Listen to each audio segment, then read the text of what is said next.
Hi there, I'm Cailen Ascher, and these are the Clarity Confessions. Every show, I sit down with top female entrepreneurs and get them to confess their best and most inspiring secrets for creating soulfully expansive success on their terms.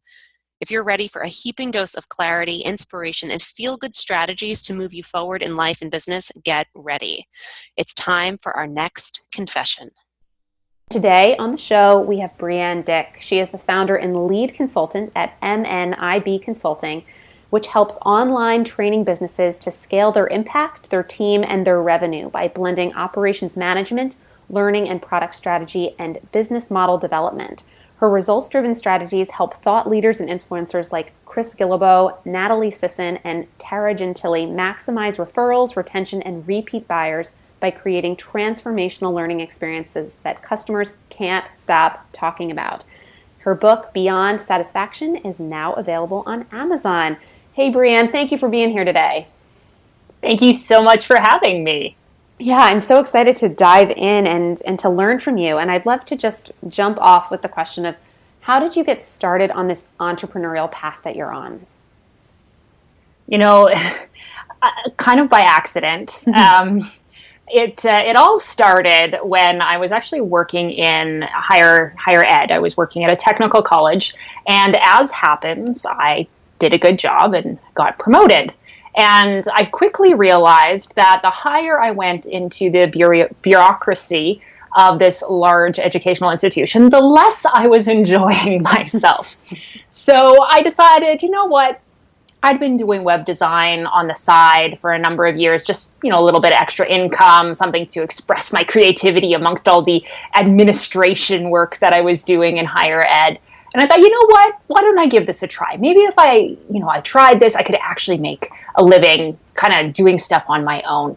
And so I did. And, there was a whole bunch of stuff that went into that decision. But, I figured I'd give it a try.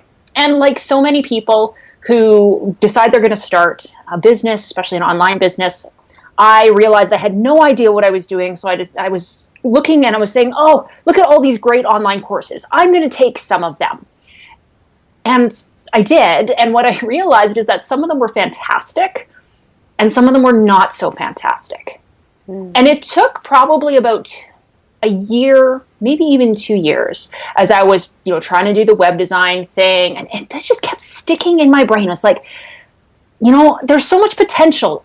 There's so much, me as a student, I feel like there's so much potential for me to be learning, and my business could be so much further ahead of where it is. But these courses just aren't helping. And so, I was kind of at my last straw. I was at the point where it's like, I need to either figure this out or go back to the day job. And I decided I was going to do one last course. I was going to take one last course. And I enrolled in it, and it was a beta. So, the person who was offering the course said, we want your feedback and that sort of thing. And I remember I was so excited. I bought the course. It was going to be dripped out, over a number of weeks. And I took the course and I was so excited, and I blazed through the first module. And then I got to the end and I was like, that's it? And I was so disappointed. But in that moment, I knew I had a choice, because this was my moment. This was my choice of whether this was going to work or not. And I realized I could either do what would feel easy, and I could kind of pack up my bags and say, all right, guess this isn't for me. Or I could take action on this thing that had been bugging me for so long, and I could reach out to the person who created that course and say, hey, this is a beta. Are you interested in feedback from someone that knows a little bit, at least, about how people learn and how to take your course and make it actually remarkable? And for whatever reason, to protect the innocent, I won't say who it was, but they said yes. And that just changed everything, where all of a sudden I realized that I didn't have to just be sitting idly by. I could actually be getting in there, getting my hands dirty. And now, we've gotten to the point in the business where we have a team of people that are all working together to help these online business owners not just put out courses that make you feel like that was it, but instead the kind of courses that can really create massive transformational impact. Oh, that's fantastic. And I love that this business was born out of something you were seeing a need for and desiring for yourself these transformational courses that just weren't delivering. And now you're in there making it happen. That's so cool. And I love when entrepreneurs have stories like that. So I'd love to now move into some rapid fire questions about your business, just to kind of warm things up before our conversation. Are you ready for them? Let's do it. Okay. So can you describe your business in 10 words or less? We help owners scale their world-class online training businesses. Very nice.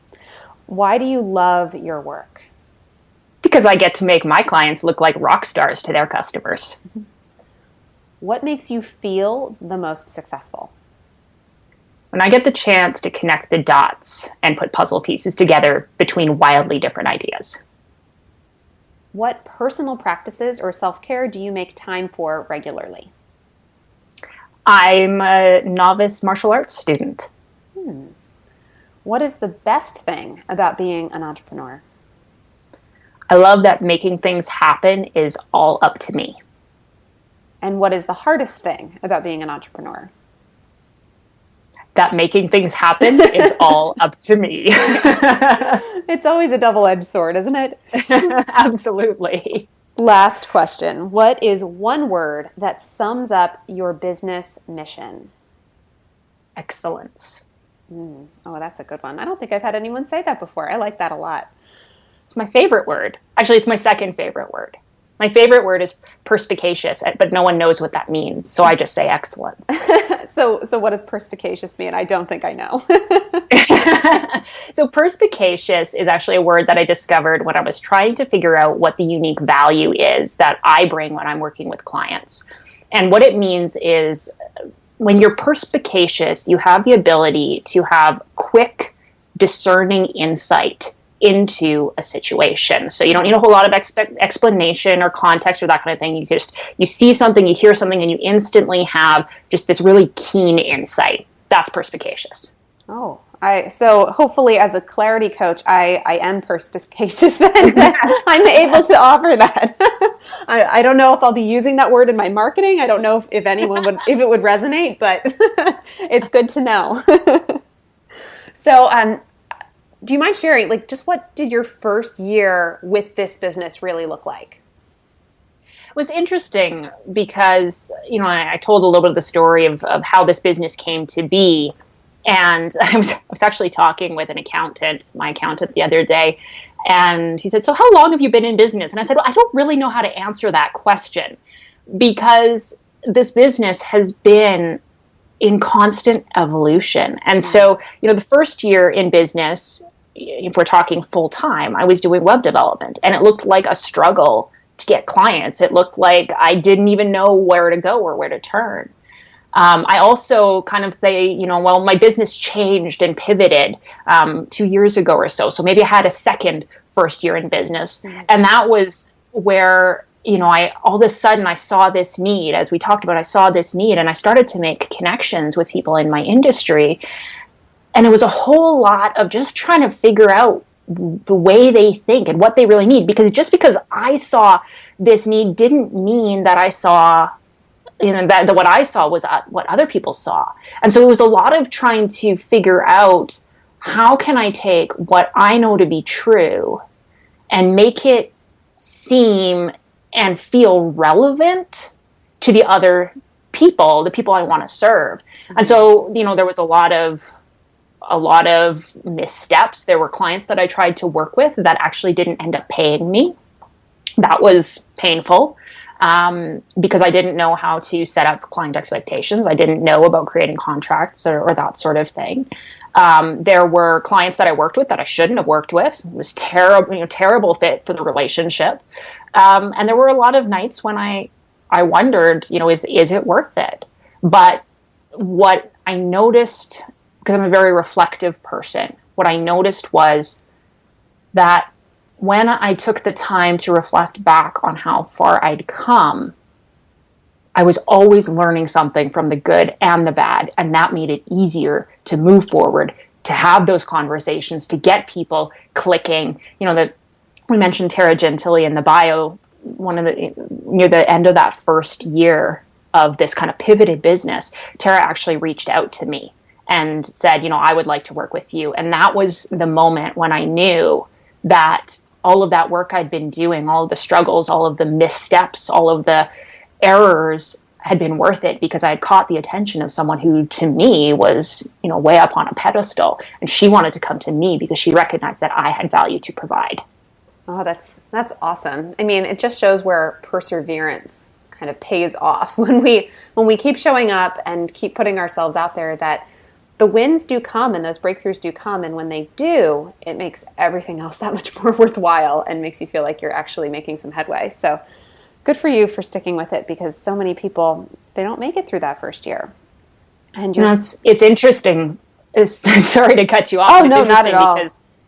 Because one of the things that I love reading about, I love learning about why people learn, but that's just a way of thinking about psychology. How can we get people to do things differently? Why are they doing the things they do? And one of the things that I've learned for myself, especially in the last, I'd say 6 or 12 months, is whenever we set a goal for ourselves, there's a lot of talk out there about, goal setting and making plans and breaking it down into bite-sized actions. But one of the most important things I've found is realizing that in order to achieve a goal, there's going to be a cost to that commitment. And that cost might be a cost of time or energy or money, but sometimes the cost is of discomfort. And that's been the hardest thing for me to learn, is that sometimes for me to get where I want to go, I have to be willing to pay the cost of being uncomfortable in the moment. And that's where the perseverance for me has come from, because if I can decide up front, I know that I'm going to be uncomfortable, I'm choosing to pay that cost, then when I get confronted with that moment of, oh my God, I don't know that I want to do this, I've already made the decision that that's a cost I'm going to pay. And so perseverance becomes a given, not something that I have to decide in the moment. It's no longer willpower as much as this is the cost. I know this is the cost. I'm going to pay the cost. I love thinking about it like that, because so many people, they deal with the discomfort on the back end rather than kind of meeting it head on. And, they say, oh, I want change. I want things to be different. I want to move forward in this way. And then that discomfort comes in and the resistance comes in, and they're ready to throw in the towel because it freaks them out, essentially. Yeah. And, I'm sure we've all heard a quote or the version of this quote where if, you want to keep on getting what you're getting, keep on doing what you're doing. And change is uncomfortable. And until we kind of wrap our heads around that and make a decision, like you say you do, to move forward, it can keep you stuck right where you're at. Yeah, absolutely. So reflecting back, you mentioned some tough things that you encountered in that first year. Is there a single moment, an obstacle, or maybe something that felt like a failure or a big setback at the time that in retrospect you really learned so much from and are almost thankful that it came your way in your business? Yeah, I mentioned the one that I would probably point to when I was going through what that first year was like, and that was actually I didn't learn the lesson at once. So I took a client, again, relatively big name in the industry, someone that I looked up to, someone that I look at from a distance. I've been following their blog, following their work. I was a big fan, so excited to have a chance to work with this individual. And we got to working together, and, I just jumped right in because I wanted to make a good impression, wanted to just, blow him away. And ended up, we didn't have a contract, and ended up that I was partially paid, but I wasn't really compensated for the work that I had done. And that didn't feel very good.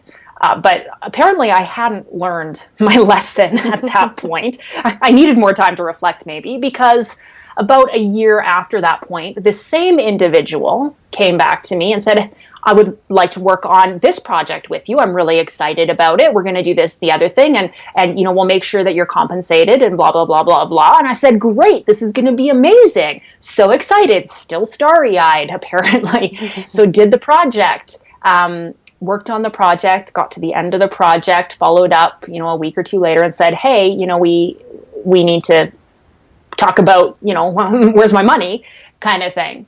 And this individual said, well, unfortunately, the project ended up losing money, and I don't have any money to pay you. And I was I was not upset. I was angry.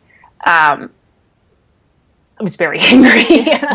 But I was angry on the surface. I was angry at the other individual for, breaking a promise, but I was actually more angry with myself because I had now made the same mistake twice. I had now gone through the same thing, not set up details of what compensation was going to look like, not put a contract into place, not been clear on, the details. And I had really no one to blame but myself for that. And so that changed a lot, not only about, the actually solving that problem, making sure that before we start work, we know exactly what is going to be paid. In fact, most of the work I do now is prepaid, so there will not be a problem of not getting paid. If you want to work with me, you're going to pay ahead of time.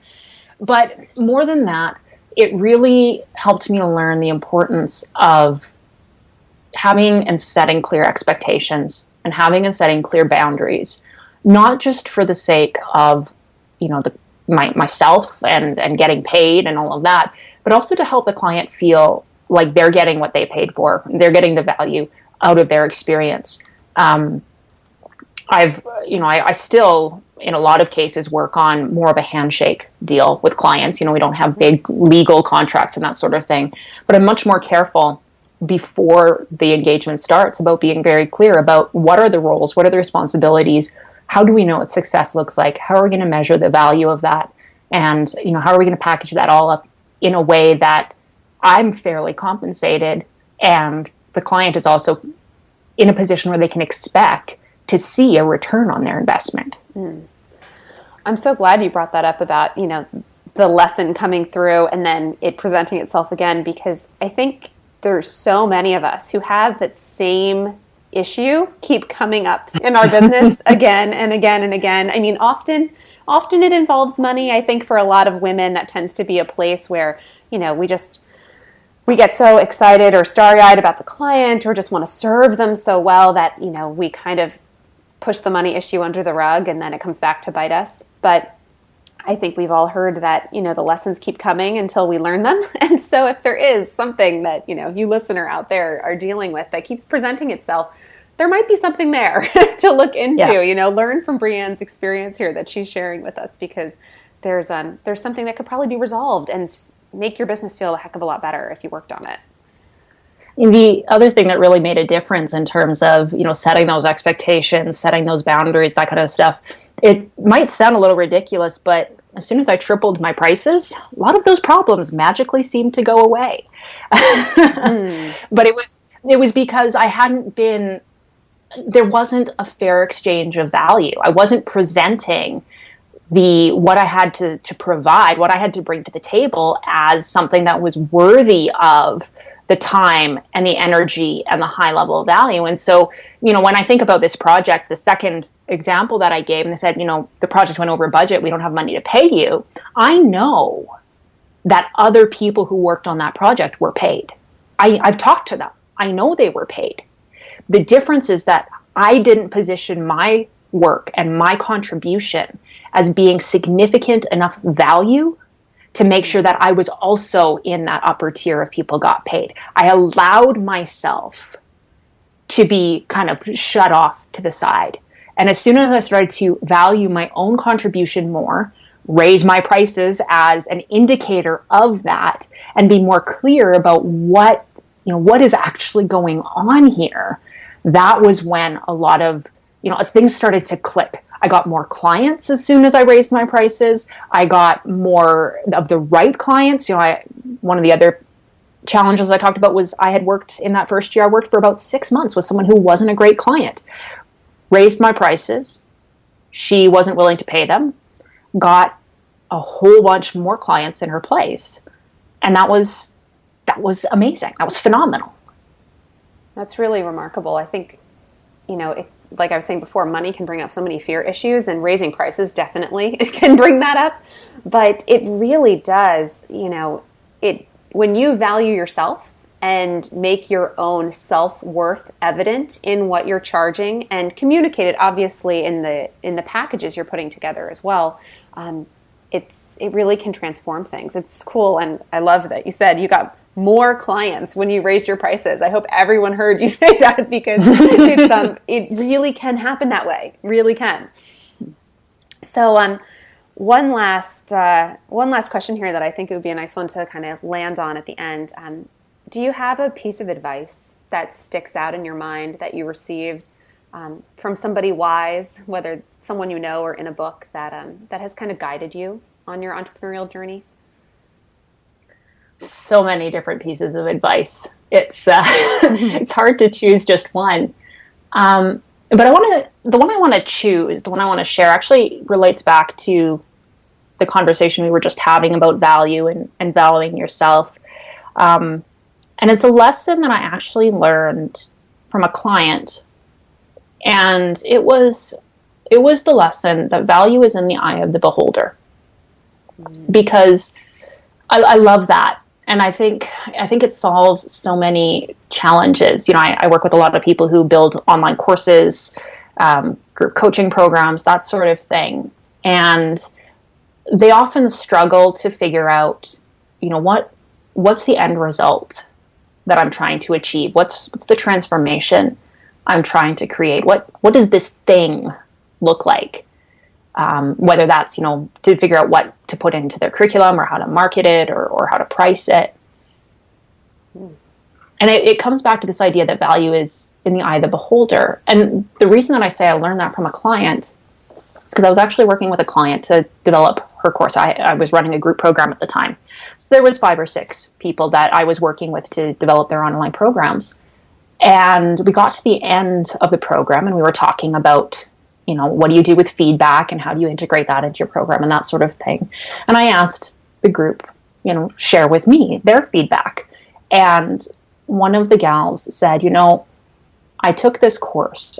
When she started talking, got a little scared because she was one of those people that had never really been fully engaged. Like, she was kind of on the calls, but not really. She didn't come to all the calls. She didn't really I was kind of wondering why she was there. So when she opened her mouth and started to tell me her feedback, I was kind of like, uh-oh, here it comes. But what she said was, and I'm paraphrasing, but the gist of it was, she learned through my course that she developed her courses in a way that's very different to how I develop my courses. I tend to be more logical and structured, and I like systems and that kind of thing. And she tended to be a little bit more esoteric and what feels right, that sort of thing.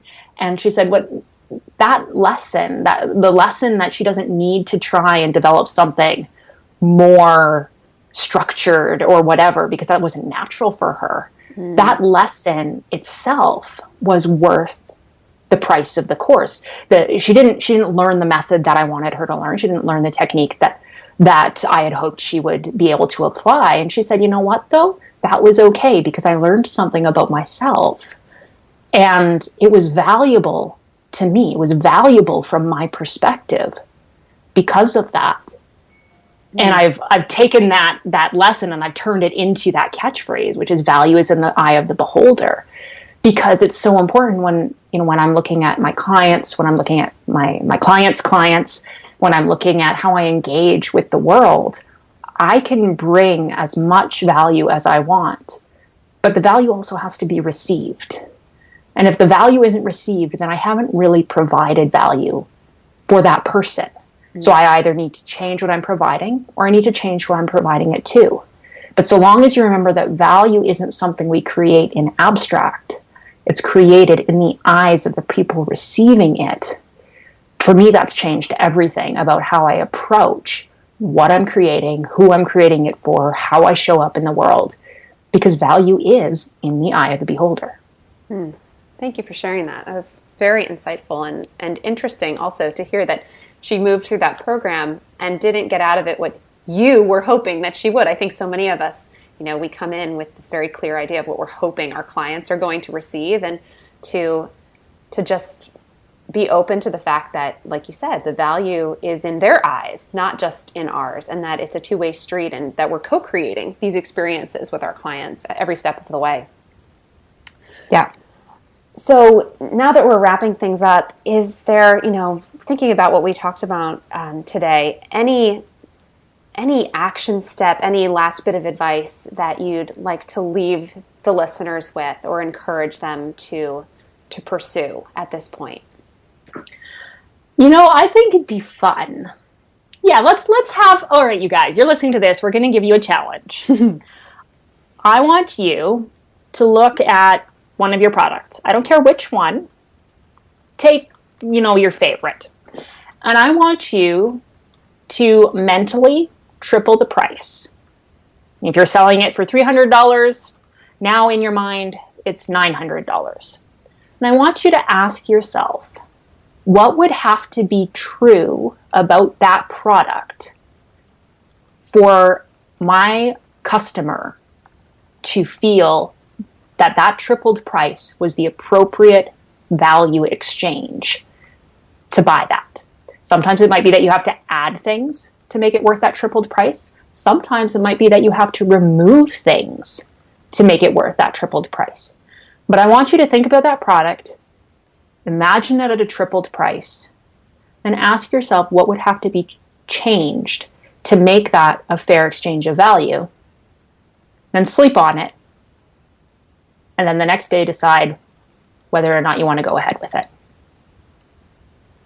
I love that. That's a fun one, because it is. It kind of just, it just expands the possibilities instantly. I mean, I kind of just quickly played through it in my own head, and it was exciting. It was exciting to think about. And I think anytime we can give ourselves little exercises like that actually have a practical application on the far side, it always is moving our business in the right direction.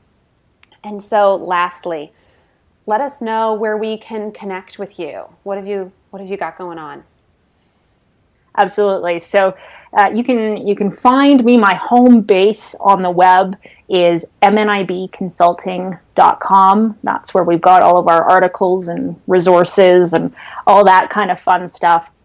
And then as we mentioned earlier on, I've also got a book that is fairly recently released on Amazon. It's called Beyond Satisfaction. And if you are creating courses, interested in creating courses or online programs, group coaching programs, that sort of thing, Beyond Satisfaction is really about that conversation of how do you create that sense of ultimate value for your customers through the training that you're providing. How can you increase your completion rate? How can you increase your impact? How can you get more people completing that course? So I'd really encourage you to head on over to Amazon, grab a copy of Beyond Satisfaction.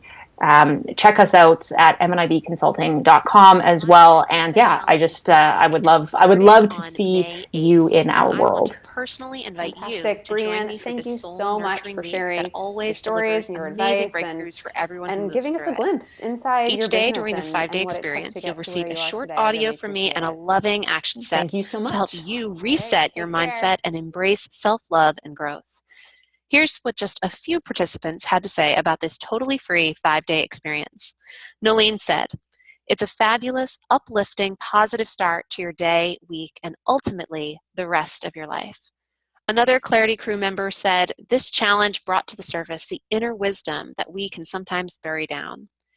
And Hannah said, "Mindset Reset is a week-long opportunity to dig deep, figure out what limitations you're creating for yourself, and immediately begin living a better life. Cailen helps you to recognize your innate potential, harness that power, and create the life, business, and mindset of your dreams."